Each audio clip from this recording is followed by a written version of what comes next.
Assalamualaikum warahmatullahi wabarakatuh. Kali ini memperbaiki kipas angin Cosmos standing fan. Jadi keluhannya mati total. Dari speed 1, speed 2, dan speed 3 dia tidak mau berputar sama sekali. Dan juga kalau diraba seperti ini tidak bergetar juga. Baiklah, langsung saja coba kita bongkar. Jadi untuk video kali ini kita sengaja bikin durasinya agak lama. Tujuannya supaya lebih detail dan lebih jelas ya. Kenapa kipas ini bisa mati total, apa penyebabnya, kemudian solusi tuntasnya gimana. Jadi supaya kipas angin lebih awet dan tidak mudah mati total seperti ini kembali. Jadi mudah-mudahan dengan video yang durasinya agak panjang ini jangan sampai di skip-skip. Tujuannya supaya lebih jelas dan lebih bisa untuk dipahami. Jadi solusi tuntas untuk permasalahan kipas angin yang mati total harus dibongkar dinamonya. Jadi mati total itu nggak mungkin ujuk-ujuk ya, dia pasti ada penyebab awalnya. Penyebab awalnya seringkali karena dinamo yang putarannya berat atau macet, tapi dipaksa dihidupkan terus. Itu menyebabkan lilitannya terlalu panas, bahkan bisa sampai terbakar. Jadi seperti kipas yang kita tangani sekarang ini macet ya. Jadi ini kita kasih oli di sini supaya mudah ditarik atau dilepaskan. Nah ini kita lepaskan dulu lilitannya. Nah ini untuk as depan dan bushing juga lengket, jadi harus kita kasih oli. Terus kita pukul-pukul seperti ini baru bisa lepas dia, karena saking lengketnya ya. Dan sudah pasti ini minta ganti ya as dan bushingnya. Jadi ini saya siapkan as penggantinya yang masih bagus kondisinya. Coba kita paskan, ternyata pas ukurannya dengan yang aslinya. Selanjutnya yang masalah yang sudah pasti harus diganti yaitu bushing. Ini depan dan belakang. Ini harus kita ganti dua-duanya. Kalau enggak, kalau cuma dikasih oli saja, dia awal dikasih oli mau berputar lancar, tapi selang 2-3 hari dia pasti macet lagi. Karena bushingnya ini sudah lecet ya. Ini bushingnya dua-duanya harus kita ganti. Ini saya ganti menggunakan yang berbahan kuningan. Ini yang ada alur olinya ya. Jadi ini ada alur olinya, tujuannya supaya oli lebih mudah untuk melumasi as. Nah ini yang aslinya hanya bulat seperti ini dari besi. Ini seringkali mudah lecet ya. Ini bedanya dengan yang kuningan. Jadi yang kuningan lebih bagus ya. Untuk pembelian bushing kuningan nanti saya sertakan linknya di deskripsi ya. Oke, ini kita pasang. Terus jangan lupa ya, yang sangat penting ini ada spons di sekelilingnya ini. Ini jangan sampai dibuang. Ini harus kita kasih oli. Nah, olinya itu nyimpannya di sini. Selain dia sebagai pelumas, dia juga sebagai peredam panas. Jadi kipas itu kalau berputar terus dia lama-lama panas. Kalau ada olinya ini meredam panasnya as ya. Jadi lebih tahan lama ya kalau dibandingkan daripada tanpa oli. Jadi sebaiknya seringkali dikasih oli ya, paling enggak kita kontrol 1 atau 2 bulan sekali kita kasih oli lagi. Bisa dengan Singer oil atau oli mesin jahit. Ini saya gunakan oli kompresor kulkas ya, karena kebetulan saya juga sebagai tukang servis AC kulkas, jadi punya oli kompresor kulkas. Jadi kita gunakan ini saja yang ada. Oke, ini untuk pemasangannya harus kuat, sebab ini kalau longgar dia bakal ngejam, hanya dengung saja nggak mau berputar. Oke, ini satu sudah, tinggal yang belakang. kita kasih juga olinya di sponnya ini. Kalau sponnya kurang atau hilang ya, sebaiknya kita ganti. Banyak dijual di toko online, atau kalau enggak kita ganti kapas kecantikan yang kotak itu, kita gunting, kita paskan di situ, nanti bisa ya.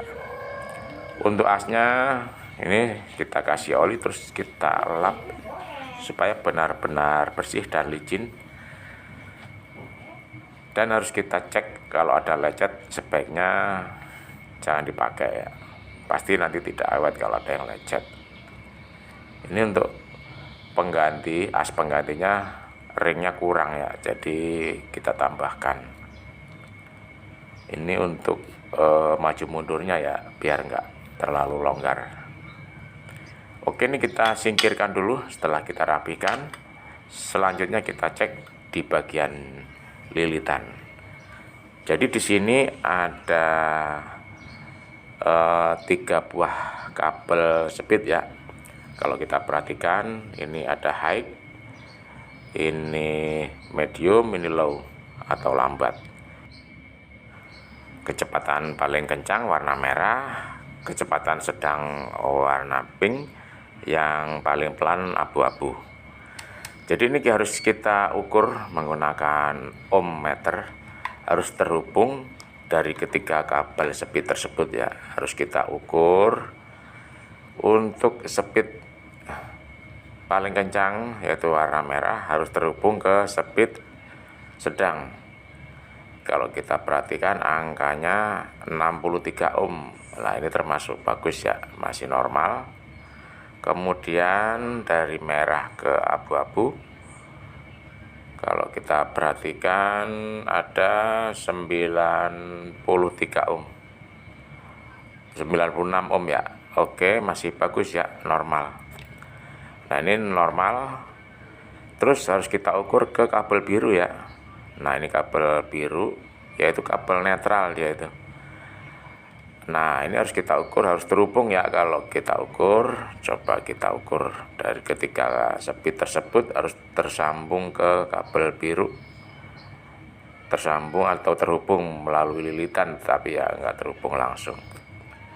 Tetapi ketiganya putus ya, tidak terhubung sama sekali. Nah, ini sering kali masalahnya ada di sini. Nah, ini dari kabel biru ini, kabel netral ya, ke sini ada fuse, melewati fuse dulu ya. Jadi sebelum terhubung ke kabel speed tadi, dia melewati fuse dulu. Terus setelah melewati fuse, dia ini juga terhubung langsung ke kabel kapasitor.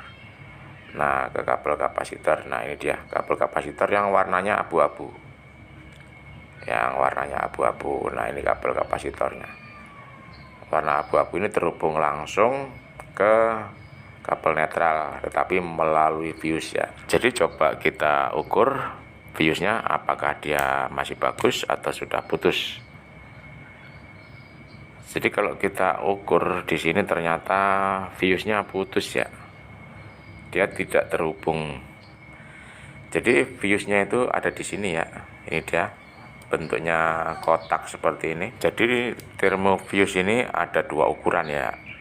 Pertama ukuran ampere, dan kedua sekaligus dia ukuran derajat. Ampernya biasanya yang sering digunakan 2 ampere, dan derajatnya biasanya 130 derajat Celcius. Jadi patokannya kalau kipas terlalu panas melebihi 130 derajat, dia pasti putus fuse-nya ini. Atau kalau ampernya terlalu tinggi, dia juga akan putus. Lebih dari 2 ampere dia putus. Makanya dia punya 2 patokan, 2 ampere 130 derajat Celcius. Nah, ini sering kali kalau kita males nyarinya ya, ini di toko padahal murah, 1.000 rupiahan kurang lebih. Tetapi kalau kita benar-benar malas pergi ke toko ya, kita paling enggak harus kita gunakan serabut kabel ya. Jangan langsung dijamper dengan kabel yang besar. Ini saya gunakan serabut kabel yang sangat lembut. Saya gunakan 3 helai saja ya. 3 helai itu udah banyak. Jangan sampai kabel besar ya, sebab nanti kalau ada masalah dia tidak akan putus. 3 helai ini kurang lebih 2 ampere ya perkiraan saya. Jadi kita kasih kabel serabut lembut, terus kita ukur. Nah, ini sudah terhubung ya, ke kabel speed juga sudah terhubung. Kalau kita lihat ohmnya ya, hambatannya itu kita coba perhatikan, 349 ohm itu normal ya. Semakin ke speed medium dia semakin mengecil angkanya. Coba kita ukur 327. Ke kabel speed yang paling kencang dia hambatannya justru semakin rendah. Nah, cuman 281. Jadi normal ya. Untuk ke kabel abu-abu yang kapasitor langsung, sedangkan ini hambatan yang paling tinggi itu adanya di kabel kapasitor yang warnanya merah ini, sekitar 500 ya, paling tinggi. Jadi sudah bisa disimpulkan lilitannya masih normal. Kalau lilitannya hambatannya sangat rendah, misalkan di bawah 100 ohm, sudah diyakini itu udah setengah short ya. Jadi sudah nggak bagus lagi. Oke, ini kita rapikan kembali kabelnya, terus kita ikat, terus langsung kita coba rakit kembali. Oke, kita rakit, kita pasang kembali. Ini pemasangannya harus pelan-pelan, jangan sampai lecet atau tergesek dengan lubang pin biasanya ya. Pelan-pelan saja, kita paskan posisinya, terus kita pasang kembali baut-bautnya.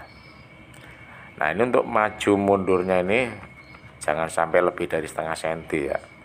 Jadi ini tadi udah pas, terus sudah lancar. Saatnya kita kunci dengan baut-bautnya, terus langsung kita coba tes ya. Ini pinnya kita pasang dulu. Nah, ini kita kasih tanda dulu kalau berputar dia kelihatan. Oke, kita colokin dulu, kita tekan saklarnya. Alhamdulillah, 1 sudah berputar. Nomor 2 lebih kencang. Nomor 3 alhamdulillah. Jadi sudah berhasil ya. Saatnya kita rakit kembali piranti-pirantinya, semuanya kita pasang seperti semula. Terus baling-balingnya juga kita pasang, kita tes menggunakan baling-baling seberapa kuat dia hembusan anginnya.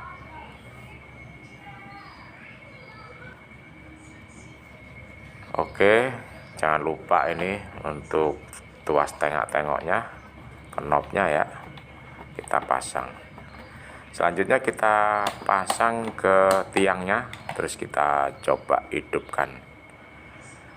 Oke, nomor 1 alhamdulillah, ini baling-balingnya berputar. Nomor 1 agak pelan ya. Ini sepertinya kapasitornya juga sudah mulai lemah ya. Jadi putarannya nggak terlalu kencang. Ini sepertinya harus ganti kapasitor juga, tapi kita sambung di lain video saja ya. Jadi untuk kali ini cukup sekian dulu. Ini sudah berputar normal.